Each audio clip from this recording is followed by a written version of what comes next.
Hey guys, welcome back to my channel. तो आज के इस वीडियो में मैं आपको एक्सप्लेन करने वाली हूँ 2019 में आई मूवी चॉपस्टिक्स।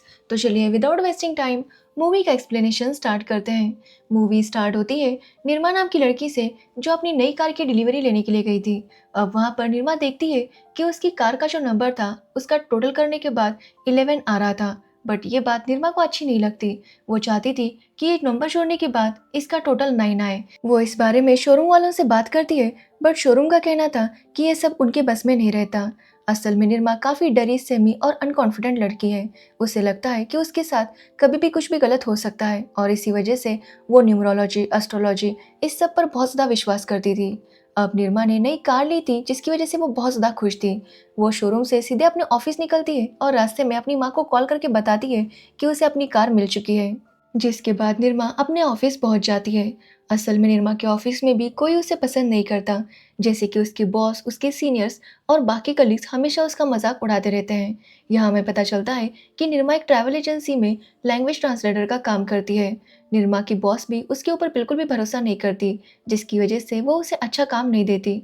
वो हमेशा उसे अपने क्लाइंट्स के साथ धारावी जैसी जगह पर या फिर बाकी बस्तियों पर जाने के लिए कहती। अच्छे रेस्टोरेंट्स में या फिर म्यूजियम में वो किसी और को भेजती, जिसकी वजह से निर्मा ग्रो नहीं कर पा रही थी। क्योंकि निर्मा की बॉस को उसके ऊपर बिल्कुल भी कॉन्फिडेंस नहीं था, तो वही खुद निर्मा को भी अपने ऊपर कॉन्फिडेंस नहीं था कि वो कोई काम अच्छे से कर पाएगी। अब ऑफिस खत्म होने के बाद निर्मा डिसाइड करती है कि उसने नई कार ली है तो वो कार लेकर महालक्ष्मी मंदिर जाएगी ताकि दर्शन कर सके। अब निर्मा जब वहां पर पहुंचती है तो वहां पर पार्किंग के लिए जगह नहीं थी। अब निर्मा काफी मुश्किल से जगह ढूंढने लगती है, बट उसे कहीं पर भी जगह नहीं मिल रही थी। तभी उसके पास एक आदमी आता है जो कि निर्मा से कहता है कि आगे उसे पे एंड पार्क वाली जगह मिल जाएगी। अब ये सुनने के बाद निर्मा वहां पर जाने लगती है, बट रास्ते में काफी भीड़ थी जिसकी वजह से निर्मा जा नहीं पा रही थी। तो वो आदमी उसे कहता है कि वो चिंता ना करे, वो उसे चाबी दे दे, वो उसकी कार को पार्क कर देगा। अब ये सुनने के बाद निर्मा भी इसके लिए मान जाती है और वो अपनी कार की चाबी उस आदमी को देकर कहती है कि वो संभाल कर कार को पार्क करे। ये बोलकर निर्मा मंदिर में चली जाती है। कुछ टाइम बाद निर्मा दर्शन कर कर बाहर आती है और अपनी कार को पार्किंग की जगह पर ढूंढने लगती है।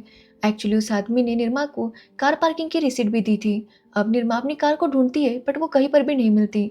तभी वहां पर एक ट्रैफिक पुलिस वाला था जिससे निर्मा पूछती है कि पे एंड पार्क वाली जगह कहाँ पर है। वो पुलिस वाले को बताती है कि उसकी कार नहीं मिल रही। ये बोलकर वो उसे रिसीट भी दिखाती है, जो देखकर वो पुलिस वाला उसे बताता है कि ये किसी पार्किंग की रिसीट नहीं है बल्कि सुलभ शौचालय की रिसीट है। ये देखकर निर्मा भी काफी शॉक थी, क्योंकि रिसीट लेने के बाद उसने ओपन करके देखा ही नहीं था। अब यहाँ पर वो पुलिस वाले को उसके साथ जो कुछ भी हुआ वो बताती है, तो वो पुलिस वाला उसे कहता है कि निर्मा की कार चोरी हो चुकी है। जो सुनकर निर्मा काफी ज्यादा शॉक थी। उसे समझ नहीं आ रहा था कि आखिर उसके साथ ऐसा कैसे हो सकता है। खैर अब निर्मा पुलिस स्टेशन आ जाती है और वहाँ पर चोरी की कंप्लेंट फाइल करती है। वहाँ पर जब वो पुलिस वालों को बताती है कि उसकी कार कैसे चोरी हो गई, तो सब लोग उसके ऊपर हंसने लगते हैं, क्योंकि निर्मा ने खुद अपनी कार की चाबी एक चोर के हाथ में दे दी थी, जिसकी वजह से सब लोग उसका मजाक उड़ा रहे थे और ये निर्मा के लिए कोई नई बात नहीं थी। अब निर्मा वहाँ पर कंप्लेंट फाइल कर देती है, जिसके बाद पुलिस वाले उससे कहते हैं कि वो अब आराम से घर जाए, वो उसकी कार को ढूंढ लेंगे। अब ये सुनने के बाद निर्मा पुलिस स्टेशन के बाहर आकर एक बेंच पर बैठ जाती है। तभी उसके पास एक आदमी आता है जो कि निर्मा से कहता है कि क्या उसकी कार चोरी हो चुकी है। जिस पर निर्मा उसे बताती है कि हाँ, उसकी कार चोरी हो चुकी है। जो सुनने के बाद वो आदमी निर्मा से कहता है कि वो उसे एक आदमी का नंबर देगा, निर्मा जाकर उसे कांटेक्ट करे, जिससे उसकी कार मिल जाएगी। वो बताता है कि पुलिस वाले बस आश्वासन देते हैं, वो कुछ भी नहीं करेंगे। साथ ही वो निर्मा को बताता है कि निर्मा के पास बस 3 दिन है, क्योंकि 3 दिन बाद एक तो निर्मा की कार को शहर से बाहर बेच दिया जाएगा या फिर उसकी कार के स्पेयर पार्ट्स अलग अलग करके हर तरफ बेचे जाएंगे। अब ये सुनने के बाद निर्मा काफी ज्यादा शॉक थी। वो आदमी निर्मा से कहता है कि वो उसे आर्टिस्ट नाम के बंदे का नंबर दे रहा है। आर्टिस्ट काफी अच्छा है बट थोड़ा सा अजीब भी है। अगर उसका मूड करेगा तो वो निर्मा का काम फ्री में कर देगा और तुरंत उसकी कार ढूंढेगा। अब ये सुनकर निर्मा कहती है कि आर्टिस्ट नाम तो काफी अजीब है, जिस पर वो आदमी कहता है कि वैसे तो निर्मा नाम भी काफी अजीब है। वो उसे बताता है कि उनकी लाइन में आर्टिस्ट एक ऐसा चोर है या फिर ऐसा ठग है जो आज तक कभी भी पकड़ा नहीं गया, इसलिए उसे सभी आर्टिस्ट कहकर बुलाते हैं। सच में वो एक कलाकार आदमी है और वो निर्मा का काम कर देगा। अब ये सुनकर निर्मा समझ जाती है कि जिस आदमी से वो बात कर रही थी वो भी असल में एक चोर था, जिसे पुलिस ने अभी अभी पकड़ा था। अब निर्मा घर आती है और यही सोचने लगती है कि उसे आर्टिस्ट को कांटेक्ट करना चाहिए या नहीं। यही सोचते हुए वो सो जाती है और अगले दिन उठकर वो आर्टिस्ट का नंबर डायल करती है, जिसके बाद वो उसे एक जगह पर मिलने के लिए बुलाता है। तो निर्मा वहाँ पर तैयार होकर जाने लगती है।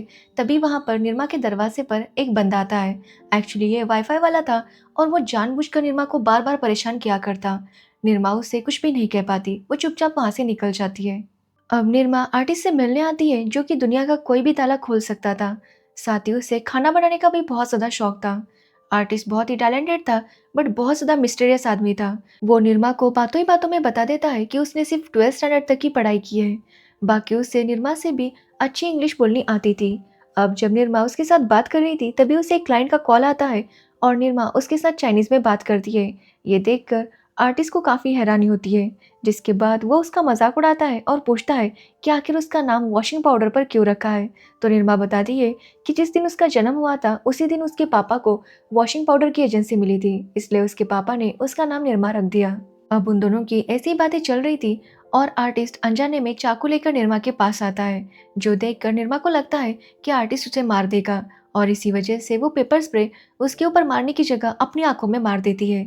मतलब उसने उल्टा पकड़ा था, जिसकी वजह से वो स्प्रे उसकी आंखों में हो जाता है। साथ ही निर्मा समझ जाती है कि आर्टिस्ट उसे मारने नहीं वाला था, इसलिए वो आर्टिस्ट से माफ़ी मांगती है और उसे कहती है कि उसे बस अपनी कार चाहिए। अब ये सुनने पर आर्टिस्ट उसे कहता है कि वो उसका काम कर देगा, कल वो उसकी बताई हुई जगह पर आ जाए। अब ये सुनने पर निर्मा कहती है कि क्या उसका साथ आना ज़रूरी है, जिस पर आर्टिस्ट कहता है कि कार मिलने के बाद कार कौन चलाएगा। अब ये सुनकर निर्मा इसके लिए मान जाती है। अब यहाँ पर हम समझ पाते हैं कि आर्टिस्ट को कार चलानी आती थी, फिर भी वो निर्मा को अपने साथ लेकर जाना चाहता था। अब अगले दिन निर्मा जब ऑफिस जाती है तो वो अपने बॉस से कहने की कोशिश करती है कि उसे धारावी के अलावा किसी अच्छी जगह पर भी टूर गाइड का काम दे दे। जो सुनकर निर्मा की बॉस काफी भड़क जाती है और निर्मा से कहती है कि निर्मा इतनी सी बात तो कॉन्फिडेंटली बोल नहीं सकती, और वो क्या चाहती है कि वो उसके अच्छे क्लाइंट्स निर्मा को दे दे ताकि निर्मा उनके एक्सपीरियंस की ऐसी की तैसी कर दे। जो सुनकर निर्मा को काफी बुरा लगता है और वो अपनी बॉस से कुछ भी नहीं कह पाती। वो काफी उदास होकर आर्टिस्ट से मिलने आती है, जहाँ पर निर्मा को उदास देखकर आर्टिस्ट उसे पूछता है कि आखिर क्या हुआ। तो निर्मा उसे बताती है कि उसकी बॉस ने उसे डांटा। वो कहती है कि वो समझ नहीं पाती कि आखिर वो ऐसी क्यों है। उसे हर बात पर डर लगता है और उसे लगता है कि अब उसे जॉब छोड़ना होगा, उसके अलावा उसके पास कोई भी ऑप्शन नहीं है।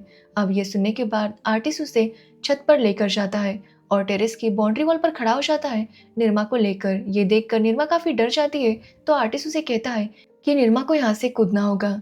जो सुनकर निर्मा काफी शॉक थी और वो रोने लगती है। आर्टिस्ट निर्मा से कहता है कि निर्मा के पास कोई दूसरा ऑप्शन नहीं है, उसे कुछ भी करके यहाँ से कूदना ही होगा। जो सुनकर निर्मा काफी रोने लगती है, जिसके बाद आर्टिस्ट उसका हाथ पकड़कर टेरेस की तरफ कूदता है।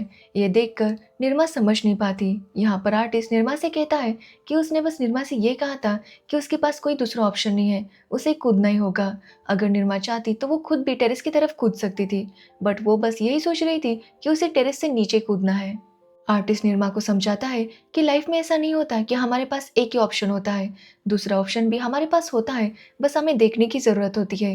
अब ये सुनने के बाद कहीं ना कहीं निर्मा को एहसास हो जाता है कि प्रॉब्लम इतनी बड़ी भी नहीं होती जितना वो सोचती है। मतलब वो चाहे तो वो आराम से कोई अच्छा सॉल्यूशन निकाल के उस प्रॉब्लम से निकल सकती है, बट वो हमेशा ओवर थिंक करके उस प्रॉब्लम को बढ़ा देती है, जिसकी वजह से उसे लगता है कि वो उस प्रॉब्लम को फेस नहीं कर पाएगी। अब निर्मा को आर्टिस्ट की यह बात काफ़ी अच्छी लगती है, जिसके बाद वो आर्टिस्ट के साथ एक जगह पर जाने लगती है, जहाँ पर रास्ते में ट्रैफिक जाम हो गया था क्योंकि एक नेता की रैली चल रही थी और जोर जोर से गाने बज रहे थे। अब ये देखकर आर्टिस्ट उन बैंड वालों को नेशनल एंथम बोलने के लिए कहता है, जिसके बाद वो बैंड वाले नेशनल एंथम गाने लगते हैं, जिसकी वजह से सब लोग सावधान मुद्रा में खड़े हो जाते हैं, यहाँ तक कि नेता और उसके लोग भी। अब नेशनल एंथम के बाद नेता और उसके लोग वहाँ से चले जाते हैं, क्योंकि नेशनल एंथम के तुरंत बाद वो कोई गाना नहीं चला सकते थे, क्योंकि इससे उनकी इमेज खराब हो जाती। इसलिए वो लोग वहाँ से चले जाते हैं और रास्ते पर जो भीड़ थी वो खत्म हो जाती है। अब निर्मा समझ जाती है कि कॉन्फिडेंस वो नहीं होता जो हम समझते हैं। कभी कभी आप शांत रहकर भी कॉन्फिडेंस के साथ किसी भी मुश्किल को आसानी से टैकल कर सकते हैं। और ये सब देखकर वो आर्टिस्ट से काफी इम्प्रेस थी। अब आर्टिस्ट निर्मा को उड़न खटोला नाम के आदमी के पास लेकर जाता है, जो कि एक भिखारी है, मतलब कि वो भिखारियों का बॉस था। और आर्टिस्ट उसे कहता है कि महालक्ष्मी मंदिर के बाहर से निर्मा की कार चोरी हुई है, इसलिए वो वहाँ के भिखारियों से कांटेक्ट करे और पता करे कि निर्मा की कार किसने चुराई है। अब ये सब देखकर निर्मा काफी हैरान थी, क्योंकि उसे पता नहीं था कि आर्टिस्ट के इतने स्ट्रॉन्ग कनेक्शन है।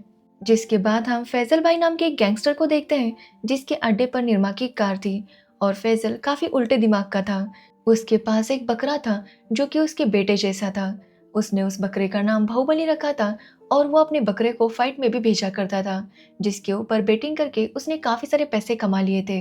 वो बाहुबली से बहुत प्यार करता था और जब इन लोगों ने निर्मा की कार चुराई तो वो उसे फैजल के अड्डे पर लेकर आए और तब बाहुबली उसकी कार पर चढ़ गया और उतरने का नाम नहीं ले रहा था।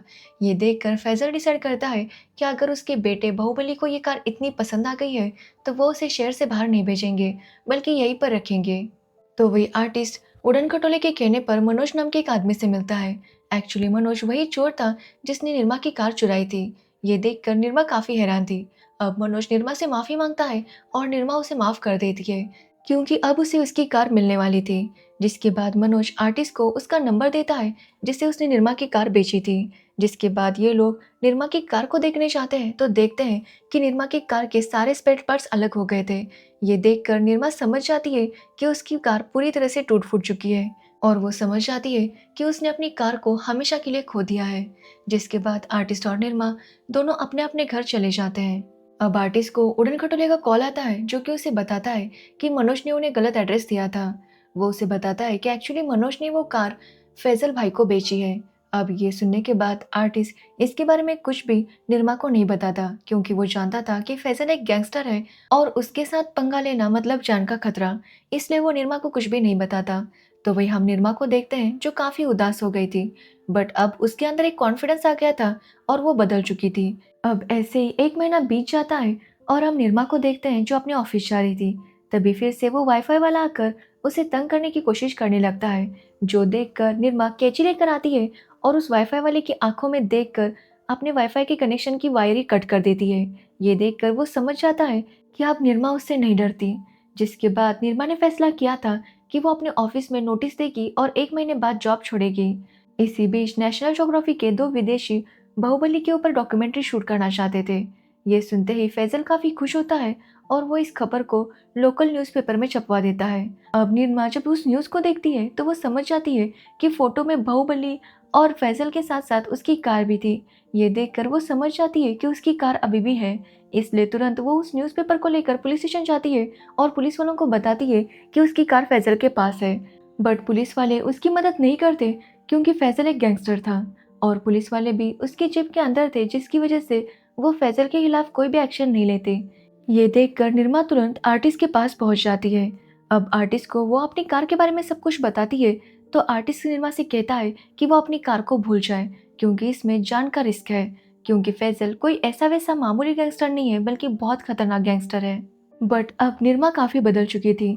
वो आर्टिस्ट को उसी की बात याद दिलाती है कि उनके पास हमेशा बस एक ऑप्शन नहीं होता, बल्कि दूसरा ऑप्शन भी होता है। अब बदली हुई निर्मा को देखकर आर्टिस्ट उसकी मदद करने के लिए तैयार हो जाता है। जिसके बाद वो दोनों प्लान बनाते हैं कि वो बाहुबली को ही चुराएंगे, जिसके बाद वो उसके बदले निर्मा की कार फैजल से मांगेंगे।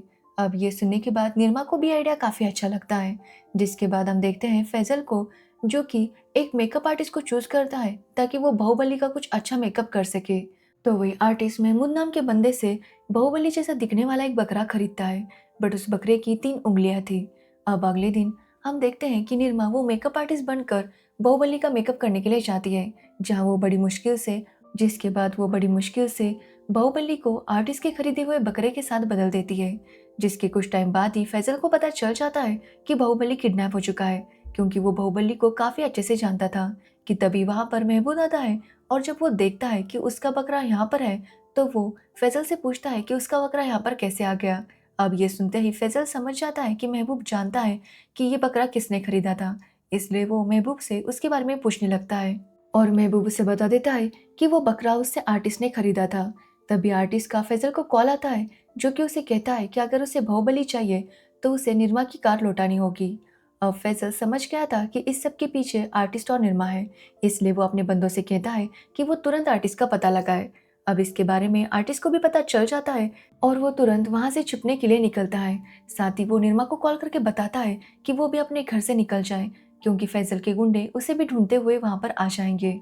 कि तभी आर्टिस्ट देखता है कि फैजल के गुंडों ने उसे ढूंढ लिया था और वो उसे पकड़ने के लिए आ जाता है। बट आर्टिस्ट उन्हें चकमा देकर वहाँ से निकल जाता है। बट अब वो समझ गया था कि जैसे फैजल के गुंडों ने उसे ढूंढ लिया है, वो लोग निर्मा को भी ढूंढ लेंगे।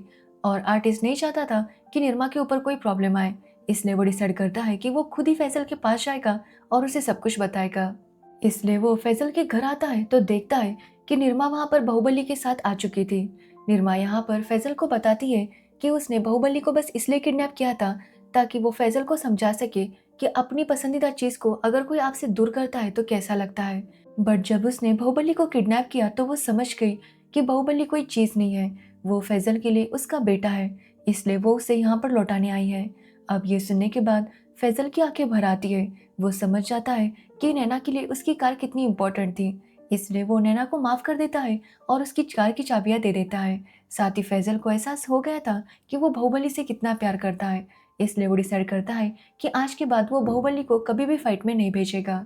तो वही ये सब देखकर आर्टिस्ट भी काफी हैरान था, क्योंकि निर्मा ने कितनी अच्छी से इस प्रॉब्लम का सॉल्यूशन निकाला था। जिसके बाद निर्मा अपनी कार को लेकर आर्टिस्ट के साथ वहां से जाने लगती है। निर्मा बहुत ज्यादा खुश थी क्योंकि फाइनली उसे अपनी कार मिल गई थी। ये देखकर आर्टिस्ट भी निर्मा के लिए काफी खुश था।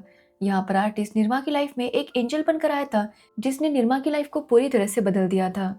हमेशा डरी डरी रहने वाली निर्मा अब काफी ज्यादा कॉन्फिडेंट थी, जिसकी वजह से वो अपनी काम की जगह पर भी काफी अच्छा परफॉर्म कर पा रही थी।